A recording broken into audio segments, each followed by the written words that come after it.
បាទជំរាបសួរពុកម៉ែបងប្អូនបាទថ្ងៃនេះមកពីបង្ហាញពីលក្ខណៈពិសេសចង្ក្រានប្រេងបាទភ្លើងឃីវស្អាតបាទຂະຫນາດកដាលប្រើចំណេញថវិកាចំណេញពេលវេលាភ្លើងឃីវស្អាតបាទដូចក្រានហ្គាសហ្នឹងបាទថ្ងៃនេះយើងយកមកធ្វើស៊ុបបាទធ្វើស៊ុបຂະຫນາດឆ្នាំងនេះគឺຂະຫນາດ50បាទយើងអាចដាក់ដល់ຂະຫນາด60ឬក៏70យើងអាចប្រើបានຂະຫນາດក្រានប្រភេទកដានេះបាទគឺប្រើល្អប្រើបាទល្អប្រើចំណេញថវិកាចំណេញពេលវេលាប្រេងយើងប្រើតក់តិចអញ្ចឹងបាទមួយតក់បាទអត់ប្រើច្រើនទេបាទភ្លើងខៀវស្អាតបាទប្រើ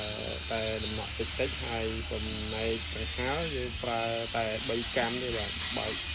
ចោលតែ3កាំទេហើយប្រភេទចង្ហាល់នេះគឺភ្លើងតិចណាបាទ12វ៉ុលណាទូចបាទចង្ហាល់ទូចបាទ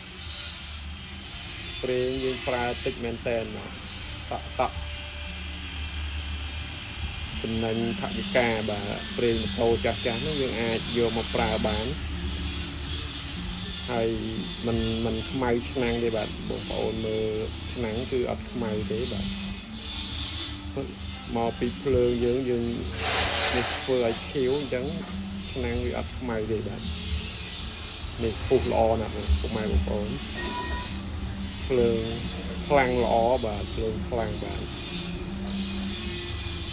ហើយនេះធ្វើស៊ុបមួយឆ្នាំងបាទមួយឆ្នាំងធំបាទនេះមកងាស់អាច1ម៉ោងជាងគឺផុយបាទភ្លើងវាខ្លាំងល្អបាទអរគុណច្រើនពុកម៉ែបងប្អូនមានតម្រូវការចាក់ទៅបាន